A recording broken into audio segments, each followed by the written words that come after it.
Hi y'all, happy Thursday. Thank you for joining me tonight. My name is Alyssa Thomas from Penguin and Fish, where we make lovely and quirky hand embroidery kits. And I'm here every weeknight at 8:30 p.m. Central Time.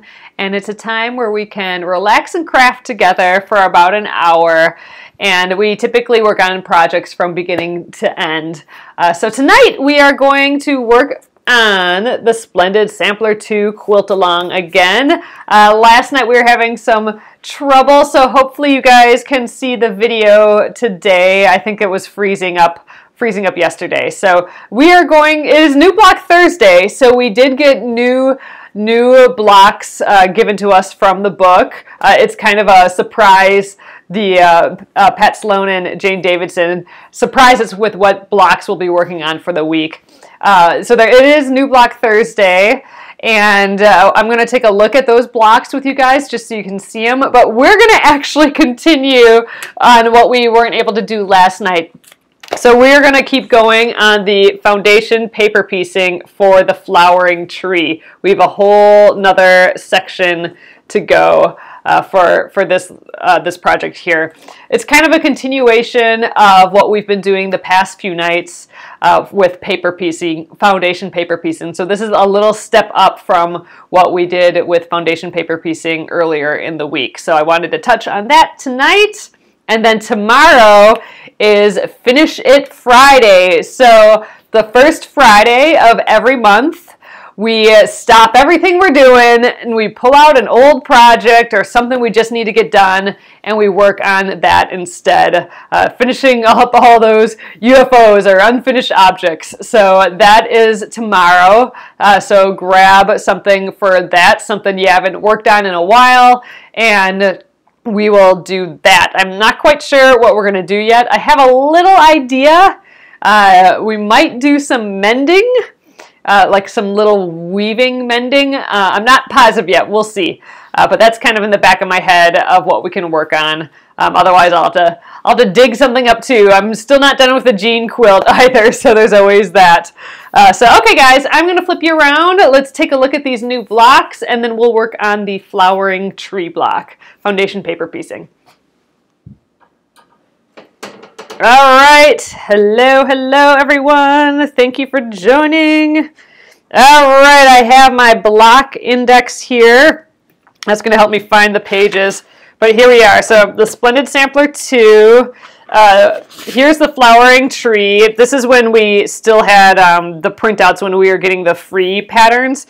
But the flowering tree, oh, I forget what page that's on. It is on page 115. So if you're looking for it in your book, it is on 115. Oh, I have it open. I have a bookmark there already. So 115, that's where you can find the instructions.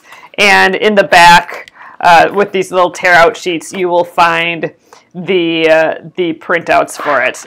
So I have made the printouts for it already, and I made just a photocopy of it. So we'll be working from the photocopy here. But before we get too far, I want to just take a look at the new blocks this week. So I have them marked. Okay, so we have Balancing Reflection. That's page 46. And if you guys have done any of these yet, feel free to share them on the Penguin and Fish Facebook, in the Penguin and Fish Crafters group. So here is the Balancing Reflection. That is awfully pretty. So it looks like it's the same top and bottom, except they've done like a really light color and a really dark color. That might be a little challenging for my quilt, because I'm using all very light, pale colors with not a lot of contrast. So that's gonna be interesting. We'll have to do white for this, and I don't know what our darkest color is, but we'll have to find our darkest color. But that looks like fun. All right, so what else do we have? That was Balancing Reflection. Then we have for Madge, that's 72. Sometimes people pronounce that for Midge, so I don't know. For Madge or for Midge. That's right here. Little bees, they are so cute. So this is like a little 9 patch on the inside, surrounded by a little border, and then some little flourishes on the end there. That looks like it might be an easy block, but you know, a lot of things going on with it. So that's for Madge. There's 2 more. We have full circle. Now this one looked kind of intense when I was looking at it. So here is full circle, and this is English paper pieced. So we're going to be English paper piecing an actual circle, and like these shapes in the middle here. So this is going to be interesting. I've never done a round paper piecing before. It looked like Missy Carpenter, it looked like she had a neat technique for that. So we'll use that technique with some starch. And we'll get out that little mini clover iron again, even though I burnt myself a ton last time I used it, and ergonomically it doesn't fit in my hand very well. You know, I'm kind of meh on that little small clover iron, but I think we need to give it a try again for this. So we'll do that, and maybe we'll work on this one next week. I'm not sure.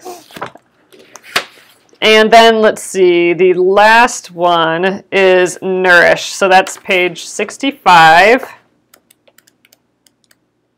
right, right here. Oh, this was a sweet, easy one. So this is some applique, and it's just like little strips of applique. So the background actually shows through. So we'll do our fusible for this and just sew it on. So this is going to be like a super duper quick one. So if we need a win, like a quick win one of these days, we'll pull this one out, the Nourish one. But that's awfully cute too. So I'll probably do white just because I'm doing white for all my backgrounds, and then we can pick some of the brightest pale colors we have can go there. So, all right, I am going to start the flowering tree, and we'll jump back to these later. Oh, you love it, Debbie. You got scared when you saw it. Are you talking about that? The full circle. Let's find that one again. I'm kind of. I read if you go to Missy Carpenter's blog post for today, where she talks about it, she talks through her process, and she shows photos of her process. Oh, and we got 2 pages worth of stuff happening here, where she shows how to do it. So, just step by step, and then it'll get done. You know what I mean? So that's what we're gonna do for that one. All right. So let's do the flowering tree. So I have most of it ready to go here. So we've already done one side. So if you worked with me on the what is it called? The Precious Things. I'm just looking it up. Precious Things. If you worked with me on the Precious Things block, let me just get it out here again. I'm not quite done with that one, but I want to just kind of compare it to this one for you guys.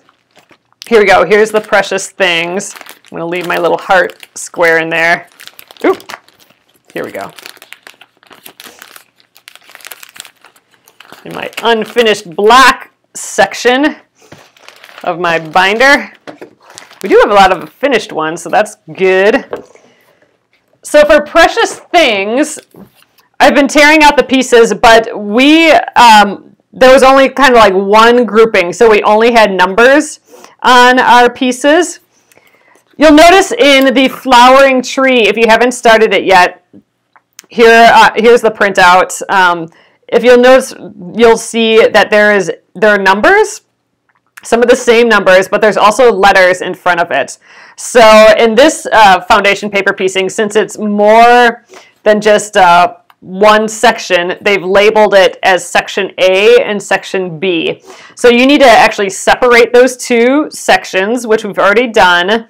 They actually came pre-separated on the printout. So the printout was more like this, like here's your A section, here's your B section. That's not always the case with foundation paper piecing patterns, you might just get like something that looks like this that's completely complete, and then you have to look around for the different letters. And there could be oodles of different sections, and they could be all different shapes too. So they're not always going to be perfectly rectangle, but just look for the same letters. So A through when you can't find any more A's, that's the A section. And then you do the same for the B section.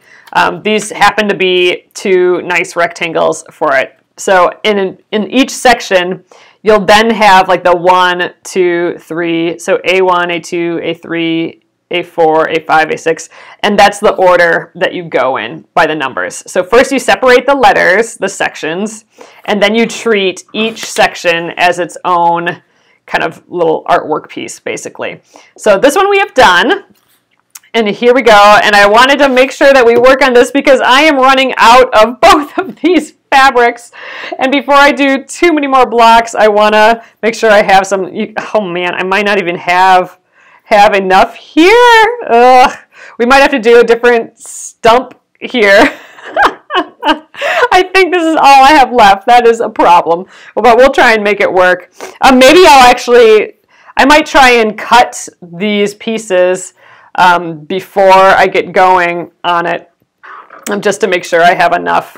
Actually, I think that's probably a good idea. All right, and then this one is that flower one, and we're also kind of running out on that, but I think, oh, we got plenty of the flower. But we'll be cutting it close. And then our background pieces are white. So those are our last two pieces, so I'm not even going to pull those out right now. We're going to start, so this is the B section. We're going to start with B1, B2, 3, 4, 5, 6, 7, and then 8. So that's kind of the tree part, and then the white parts are on at the end. So just because I'm nervous about having enough of this fabric for this, I'm going to cut them out right from the get-go. Normally I don't do that. I know we did that for the precious things block, but normally I like just starting with my blobs, my crazy weird shaped pieces, and then cutting as I go and sewing. But yeah, I'm worried about not having enough fabric, so we're gonna just press this little piece that I have and see if we can scrounge enough. I might have some scraps of this, but I don't think I have I don't think I have any like long, tall scraps, and that's kind of what I'm needing. It looks like. All right. Oh, are you guys having trouble with your blocks? Yeah, for the precious things block, for this one, almost out of reach. For this one, I actually enlarged my piece. I copied this right from the book, and the book seemed a little small. Like I measured it with my 6.5-inch ruler, and the book seemed a hair small, so I enlarged it 102% on my photocopier. But if it's just a hair small, just remember to leave a bigger border around it, and then you can trim it to size when you're done. But yeah, if it just ends up being too small, then maybe just adding a little skinny border around the finished one would do the trick too. But yeah, it's been kind of weird for starting out, just the different sizes. All right, first off, I'm gonna get rid of all these phalanges there. They're gonna annoy me real quick, I think. And we don't need them for anything. Okay, there we go. So I am going to cut these pieces, and what we need for each one of these is we need our pieces to be as big as the piece we're cutting, plus a generous seam allowance. So that's what I need to get out of here, and I'm not sure I'm going to get it. So when you're picking fabrics, I always have, since you're going to end up with the right side, like this is actually the wrong side, the paper part, when you flip it around, you're going to have the right side of the fabric, the good side of the fabric showing. So when I'm cutting fabric to a certain shape, I'll flip the fabric around so that the right side is down, just like how it's going to be when it's finished here. Oh, and I've also, just because once you get paper piecing, yep, thanks, Nolene. Once you get paper piecing, sometimes your sections are all goofy and you might just lose track of what you're actually making real quick. So that is why I've taken some colored pencil and I've colored in the different shapes. So I know that the yellow always means I use this, and the brown always means I use that like kind of tan colored background of floral. So I would totally recommend color coding your printouts before you get going too far. It's not so hard with this particular piece, but man, once you start working on some more intricate paper piecing things, you might get confused really quick at what fabric you're actually trying to get. So color coding it. Some people even have a separate printout where they put little swatches on it. That would be a good idea too. So, all right, let's get going. Let's see if I can manage to get 4 long skinny pieces out of this little fabric, and I'm going to start with the biggest piece, just because where is it going to go? All right, I'm going to try and get it right here. Maybe I'll go way as far down as I can. So what I'm looking for, again, is a piece that's as big as the piece I'm looking for. So I'm looking at this B8 piece right now. It's super long and skinny. So I need a piece of fabric that's as big as that, plus the generous seam allowance. And by generous, I mean more than a ½ inch, because you want extra just in case you mess up. So luckily it's built in a little bit here. So the designer put the ½ inch or the ¼ inch there already, but I need to make sure that I have it on this side too. So I do. I'm just going to cut a blob right now that will take care of this piece. And I will clean this up later. I'll make sure I have a straight edge, but right now I'm just getting it out. Again, I want to make sure that I have enough seam allowance. It's hard to go back when you don't have enough. So I think if I just kind of connect up to down here, yeah, I should have plenty. So if I can just go a straight line, there we go. So this is going to be my piece for that. I got a pretty generous seam allowance. It's going to be cutting it close, but it's pretty good. So all right, I'm going to just set this aside. I should really number these, but I'm going to try and remember. If we don't finish that tonight, we probably won't finish all this tonight, but if not, then I might label them. So actually, I think we might be okay now. I think now that I got that big one out of the way, I think I might be able to handle these other ones. So now I'll just kind of go. So all right, let's get our flower pattern out here. Let's get rid of the flange again. Boop. All right, let's give this a little press, and then we will start with this piece. And we're going to do the exact same thing for our first piece. So B1 is our first piece there. And for the first piece in any paper piecing project, we are just going to glue it down. So let's cut a blob. Again, I need a piece that's as big as that B1, and then also our generous seam allowance. So I'm just going to kind of plop it there. I'm just kind of eyeballing where this line is and just making it way bigger than that. All right, and I think if I just go like, boop, that will be plenty good. I love that I don't have to make perfect shapes. I can just make these silly blobs and it works out great. Let's see. Oh, here it is. I got my glue out here already. So I'm just using my little Soline glue. It's just kind of little craft glue. It's just like what you can get at like Elmer's from Target or something. But it's kind of little, like a pen, which is nice. So I'm going to place this B1 piece. I'm going to lay it on top of my fabric. Again, remember, I'm putting the right side down. I'm just going to make sure, double check that I got a good seam allowance around the whole thing, and I do. So I'm going to just put a dab of glue on the back of that piece and plop it back down. And that is it. That is it for B1. That is our first piece. It is done. That is it. Oh, I even wrote right side on here. I probably put left side on here just so I could remember. So I could figure that out too. I don't know. I don't know why I put right side there. Maybe I put it because it's the right side of the fabric. Oh no, this is going to be the right side of the tree and this is the left side of the tree. That's why I did it. Okay. Okay, so B1 is done. Let's move on to B2. So that's right there.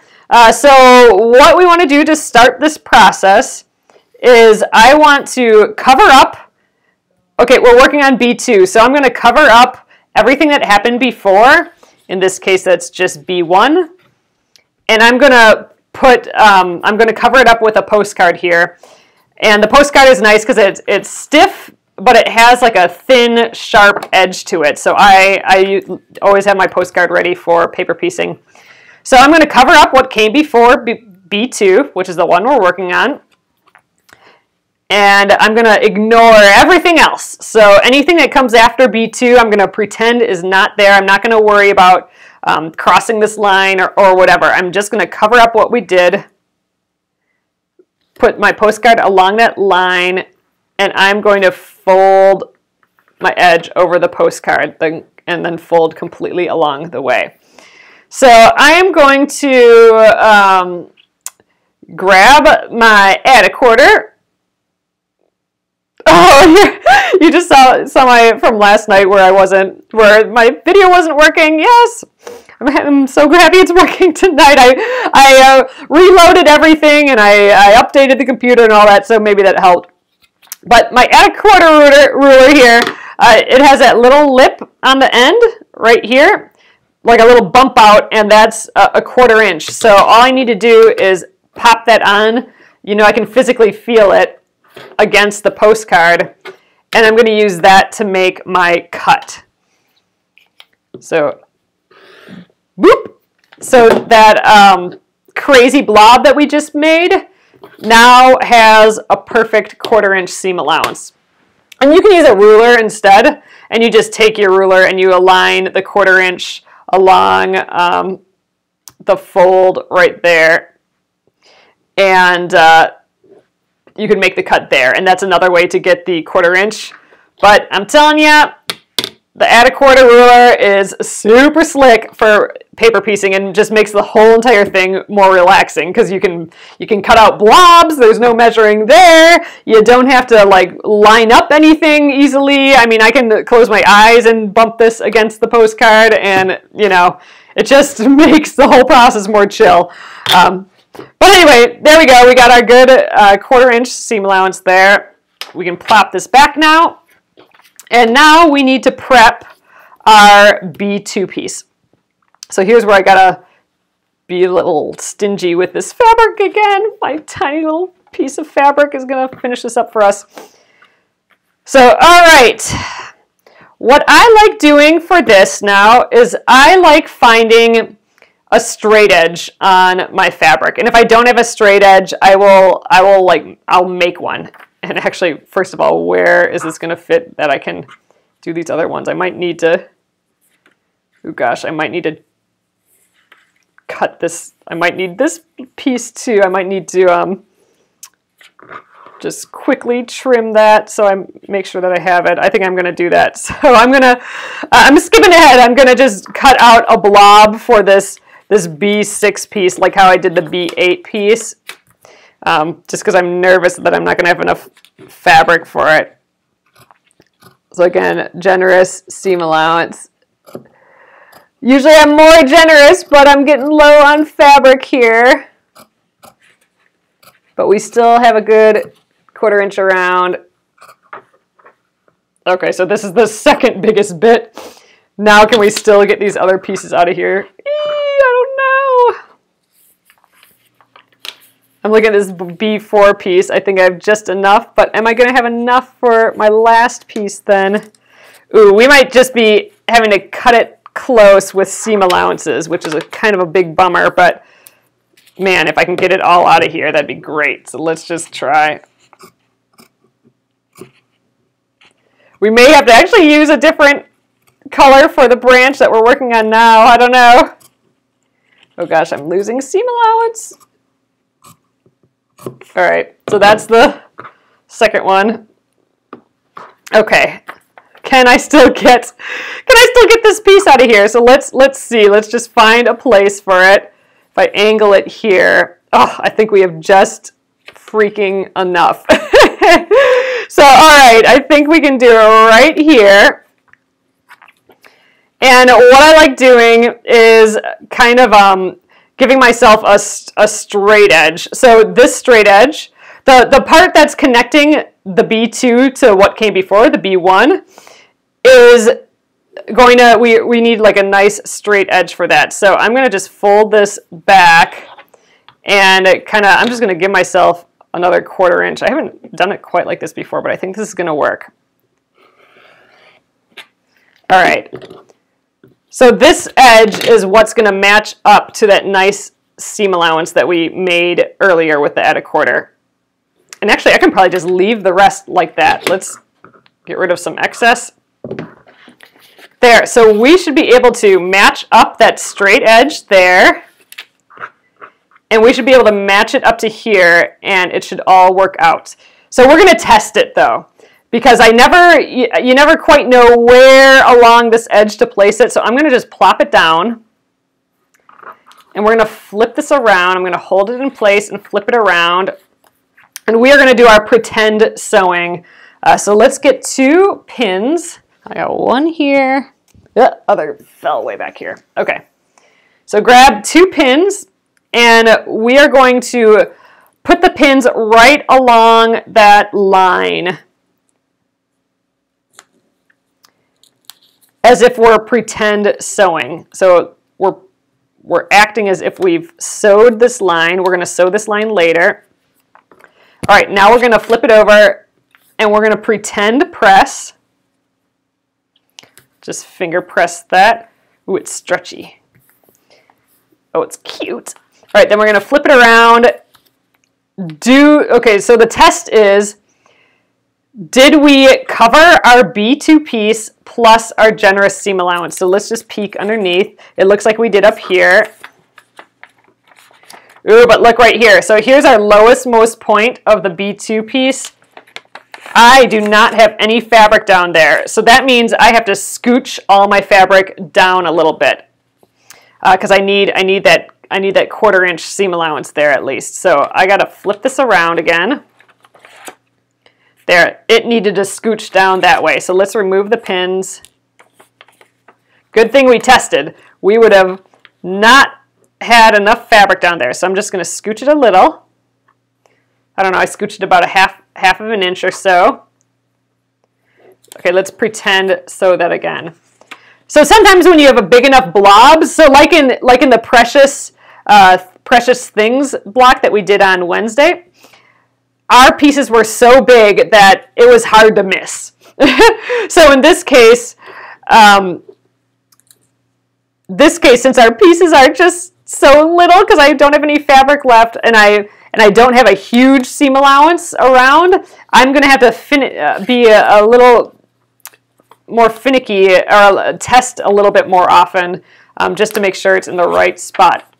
So we pretend sewed. Okay, I can see it popping down there. So, ooh, we could still, we're still just we're just at like a 1/4 inch here. So I think we are just good enough. I could probably move it down a hair more. Oh, I probably could turn it a hair down more. I don't know. Let's check this top edge. Yeah, I got a pretty good generous seam allowance there. That's good, but what about this bottom? Do I have enough? Right here. Man, I don't know. I think we're just making it there. I think we have room to scooch it a little bit more. So I think I'm going to scooch it down a little bit more, but we won't test it this time because I think we got it now. All right, so let's scooch it a hair down more. Boop, just that much. I moved it like maybe 1/8 of an inch. All right, that's in a good spot now. Let's give it a sew. All right, I'm going to jump down to the machine. I have put my machine with a smaller stitch length. It's the same setup that we had last night or 2 nights ago for paper piecing. All right, I'm going to bring my piece over. It might be helpful to leave the pins in. I already took mine out though, so I'm just going to hold both sides and flip it. Okay, and now we're going to actually sew along that line. So I'm going to scooch this up. I'm going to start where my line meets another piece right there, and I'm going to just back tack. I'm going to go forward once and then back and then forward again. That'll kind of lock it in place, and I'm going to stop right where that line hits another area as well. I'm not going to cross over that piece. So let's do it. And again, I have a shorter stitch length, and that will just make more perforation holes. Every time the needle goes in, it makes a perforation in the paper, and that'll help me tear off the paper later. Okay, and I always like to snip the ends right away, so I'll snip on the paper side first. There we go. Flip it around and snip the little other ends there, so we don't end up with a snarly mess at some point. Okay, and next up, we go back to the iron. We're doing our little trio of events here. We have our setup, then our sewing, and then iron pressing. So setup, sew, and press. All right, so I'm gonna just press this to set the seam. I always want to have the markings down because I don't want to get them on my iron. So I'm going to just give that a little press there, and then I'm going to finger press this. So we've only sewn like that little bit, so I'm going to just press that with my fingers, and then I'm going to extend that fold over to the part that we didn't actually sew, and then we'll just press that whole thing down.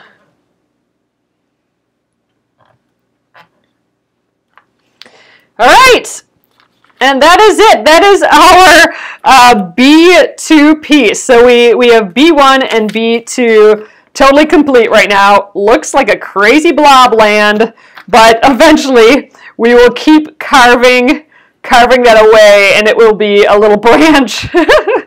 We will get there. That's what I love about paper piecing, is it just looks, first of all, you can use crazy blobs and they end up perfect.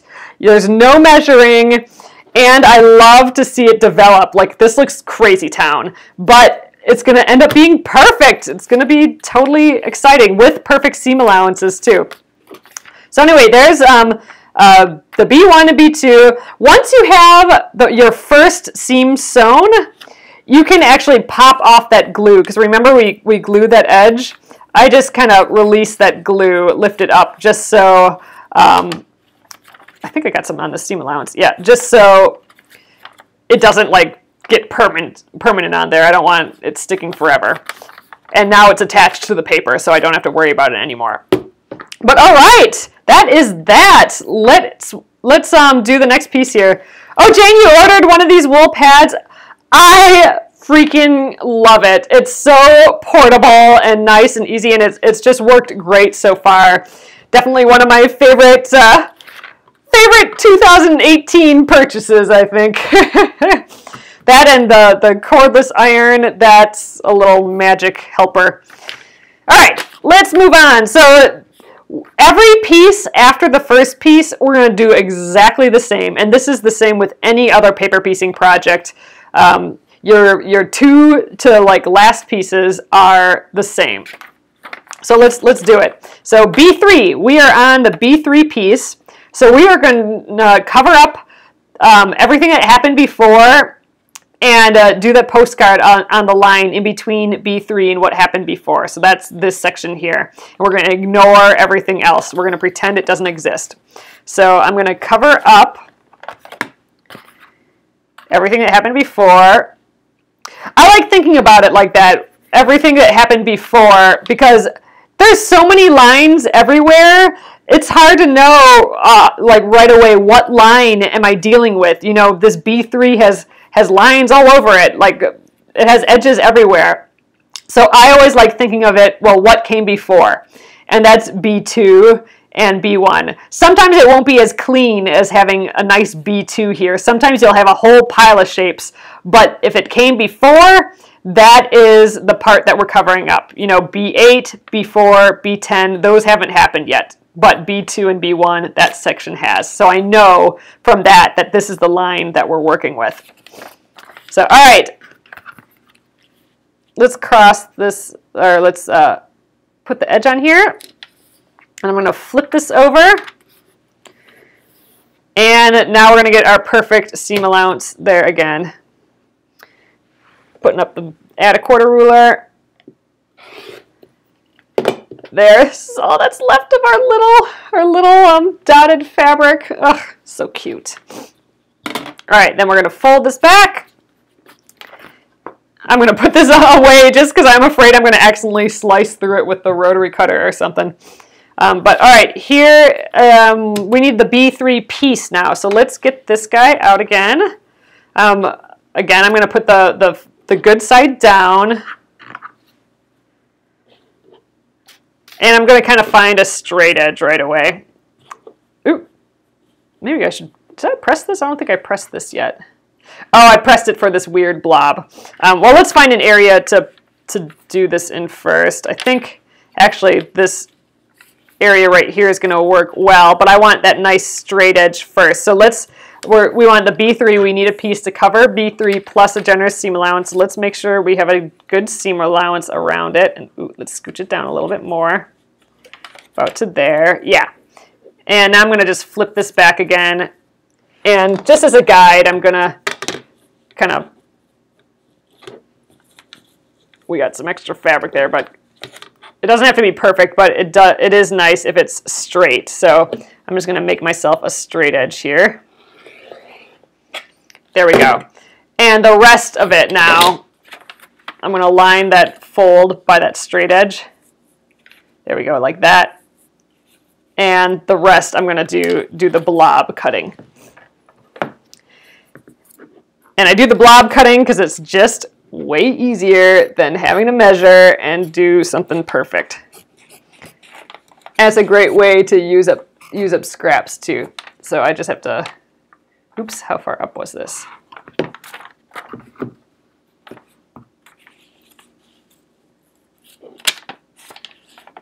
Okay, that looks good. And I just need to kind of cut at this angle. Yeah. Plenty good. There we go. There's our blob. Julie, it is kind of a mind bender doing paper piecing, but I promise if you just go in order, it will all work out. And I definitely recommend, if you haven't done it before, give the precious things a try first, because this is a great, super easy starter foundation piecing project, paper piecing project. So in here we cut out all the pieces first, which was great. This you'll get the system of what we're doing now. You know, the like folding with the postcard, the add a quarter ruler, or your normal 1/4 inch, getting your piece, sewing and pressing. So getting ready and sewing and pressing. If you do like that whole process, and make sure to test, like we're going to test again now.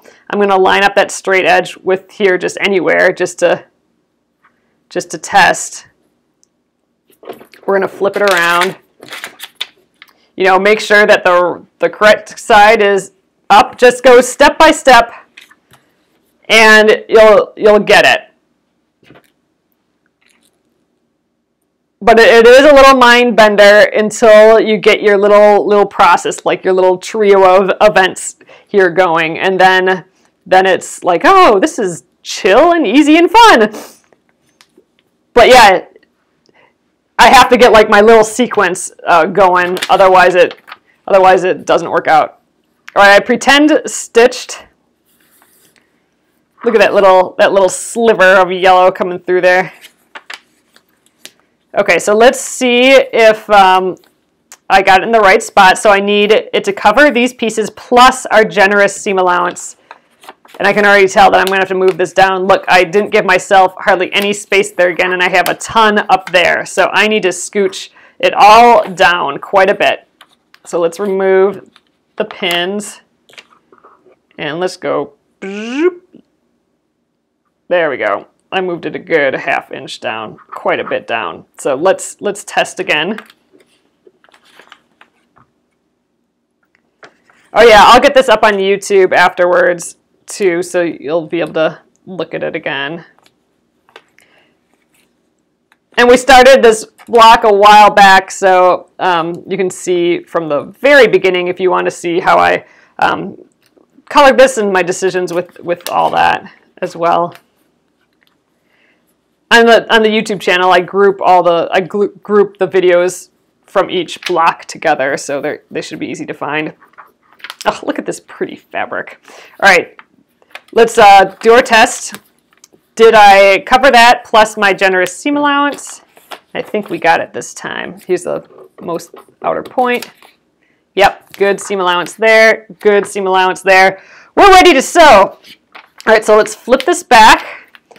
This time we'll leave our pins on since they're already holding the fabric there. Let's let them hold the fabric a little longer. All right, I always hold my threads while I sew just to start, because otherwise they'll get sucked into my machine. I think some newer machines aren't like that, but mine are. All right, so I'm going to start. Again, I'm going to start at right where it crosses over to the next piece. I removed that pin just because it was in my way to do that. All right, so I'm holding those threads back here. All right, and then going back a stitch and forward just to lock it in place again. All right, and now that I have it down here, I don't need that guy anymore. I'm just stitching right on that line. It's kind of like coloring in a coloring book. You just stitch on that line. You don't have to guess. All right, and then back a stitch and forward again. Oop, almost went another stitch.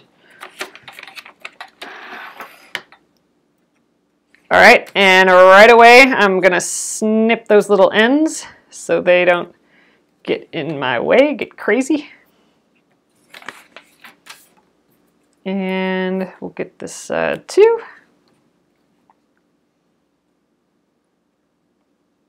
There we are. So now, next, back to the iron again. Oh, I think you guys were talking about cordless irons. I have the Panasonic. It's the 360 iron. Here's the number if you want to look it up. I also have a link to it on my on this Facebook post, and it'll be in the YouTube as well. It is awesome. It does have a base, so the base is plugged in. But it's so nice to, like, if you're doing a big quilt, I can just take this and iron. You know, even when I'm ironing here, I don't have like a cord in my way that I have to kind of manage in this small space. So you do have to put it back in when you're done, because it'll only last like a little while, the heat. But you know, it lasts like, you know, several minutes before it starts to get too cool. So as long as, you know, then whenever you set it down to move fabric around, just set it back into the base, and then it'll heat up again while you're getting your next bit ready. All right, I did that finger pressing, and now I'm pressing it for real here. And there we go. B3 is done, and look, we've carved our little sliver there. So that worked out super swell. We're starting to see some shapes, which is always nice. And it's fun having the other side done already. We can kind of compare them. There, that'll be up in here somewhere. There, kind of like that. Cute! Yay! It's coming along. All right, flip it over. Let's do the next piece, B4. So we're going to cover up everything that came before, and that's how we determined that this is the line that we're going to deal with. We're going to ignore everything else. Do our fold. Does it stay hot, or do you have to give it a minute on the base? It stays hot. I mean, if you just let it, if you're like pressing for like, I don't know, 15 minutes or more without putting it in the base, then you'll notice for sure that it's cooling down. But once you put it in the base again, it heats up right away. And you're never going to really press for 15 minutes without wanting to set it down somewhere. So when you set it down, it does have an automatic shutoff. But when you put it back in the base, then I think it turns itself on again, kind of. Oh, and it does steam and stuff as well. All right, there we go. So we've already cut this piece because I was worried I wasn't going to have a piece. But I still want to match up a straight edge, and I don't have a straight edge here. So I'm going to lay this down. I'm just going to double check, you know, because this piece is smaller than I usually like. Let's make sure I have a seam allowance, a pretty good seam allowance all the way around. Ugh, it's so shy of a good seam allowance, but we're gonna make it work. So I'm going to cut my little straight edge here. Oh, it's so small. So this one we're going to really have to match up well. So we're matching up straight edges, the one we cut here and the one we just cut here. Triangles can be a little mind bender too. That's why I like the idea of matching up these straight edges. I'm just going to, let's try and get it in the right spot to start out with. So I'm going to I'm pretend sewing without the pins. Just kind of flipping it over. I like touching the outermost parts and estimating, do I have my seam allowance? And I might have it here. I actually think I have to scooch down a little. But since this piece is so small, so just right on, I am going to do the pin test again. Here they are. Okay. So I'm going to pretend sew along that B4 line. I always use 2 pins to do this, so it doesn't have anything to pivot on. Okay. Zoop.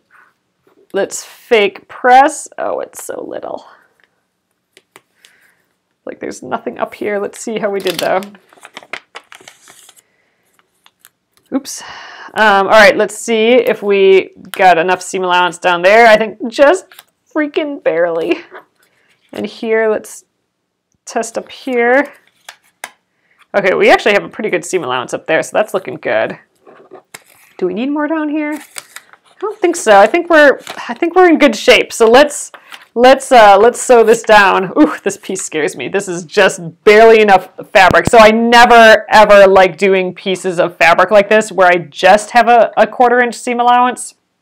I always like giving myself at least a good 1/2 inch, like a big honking seam allowance, because then you can kind of plop it down there and you're going to be pretty close. There's way less thinking, way less stress when you use larger pieces from the get-go.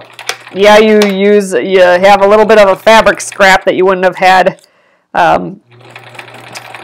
but it's just makes life way easier.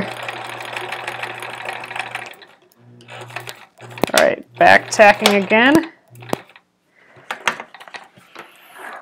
All right, let's snip it. Snip the tops. Boop. Boop. Okay, flip that over.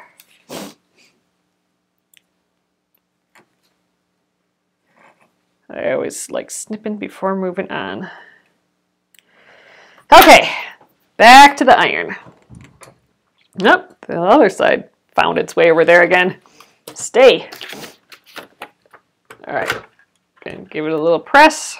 All right, and we'll finger press this over. Oh, so cute. It's so little though. So skinny.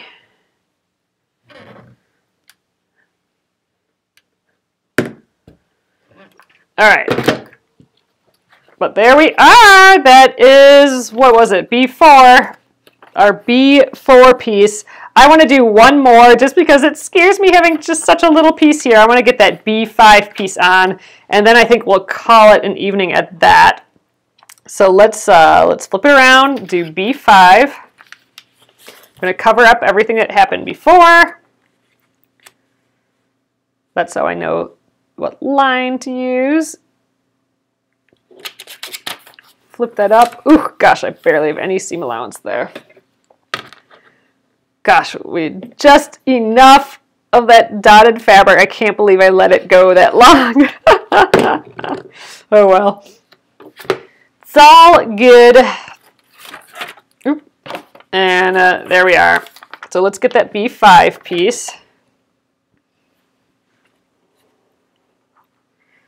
Let's see, maybe we can get it from the same kind of area we've been doing here.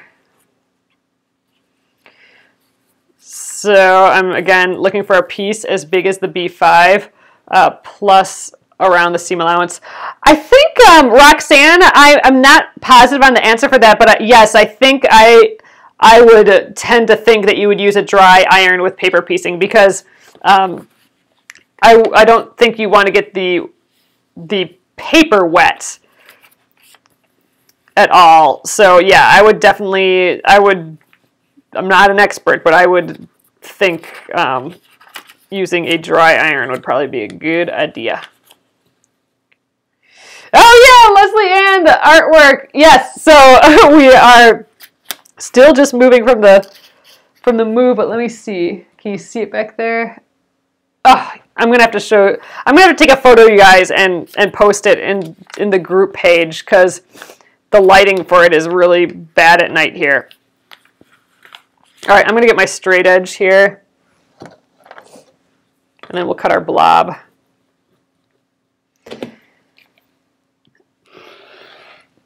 I will take a photo of it tomorrow morning though, and I will post it in the group. All right, I got a straight edge. Let's line the fold up on there again.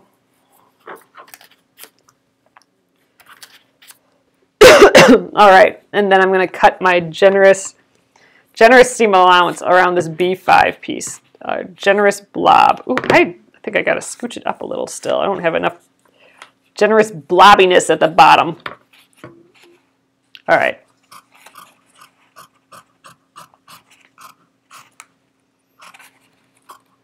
All right, then we're gonna come up here. Oh, and I can just connect with this piece up here. I know, I might have to add fabric along the way on the Splendid Sampler on this project. You know what, I might actually, before we're done, I might cut out this B7 pieces, then I'll have all my pieces cut out at least. And I'll know that I'll have that, this piece. And you know what, since I have it out, let's do that. Okay, this is my piece I'm using now. Let's just get this piece available. Maybe we can get it in here. Yeah, so I'm cutting a blob that's as big as this B7 plus that generous seam allowance, just so I have it. Then I know it'll be okay to use this fabric later because I'll have all the pieces for it saved up. So I'm giving it an extra generous seam allowance.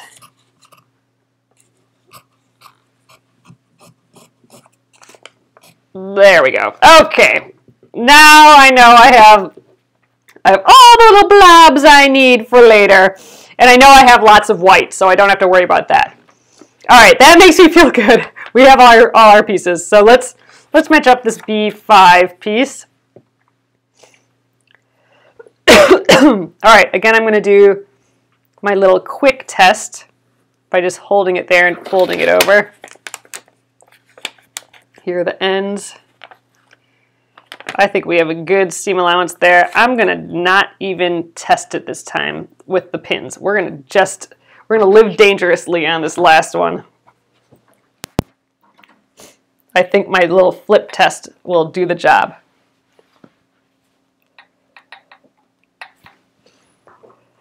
The trick is, it's kind of a big floppy piece, so I want to make sure that the ends stay together. All right, I'm going to start there and go to the other side.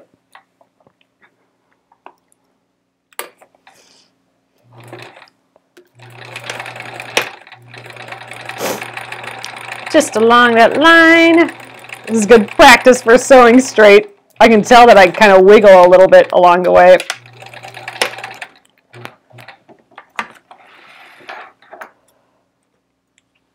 Snip.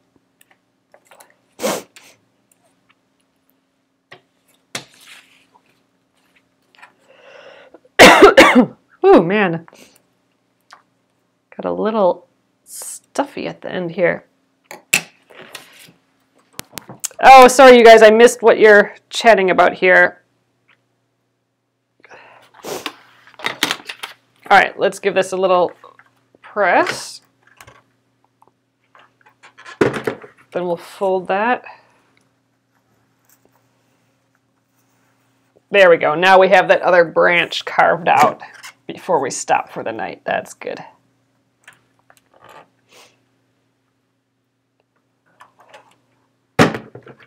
Starting to develop here. Awesome. So let's peek at what that looks like with the other side.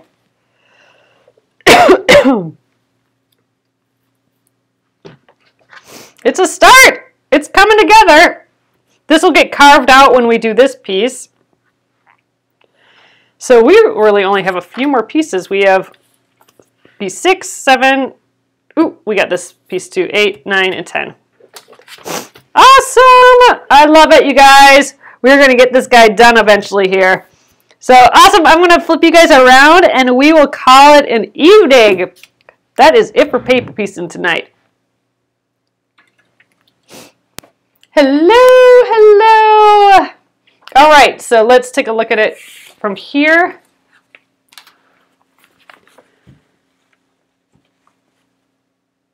Yeah, that is going to be so pretty. Got to kind of imagine it there. My hand will be the white part there. Ugh, it is so sweet. I love those little flowers. Woo, man. So thank you guys. I will get this up on YouTube. You can check it out again there. And yeah, we'll sew the two sides together too, because that's a little trick as well, Leslie Ann. So, all right. I'm losing my voice here, you guys. So I will catch you guys tomorrow for Finish It Friday. So grab one of your projects and we'll work on that. Have a great night. Good night.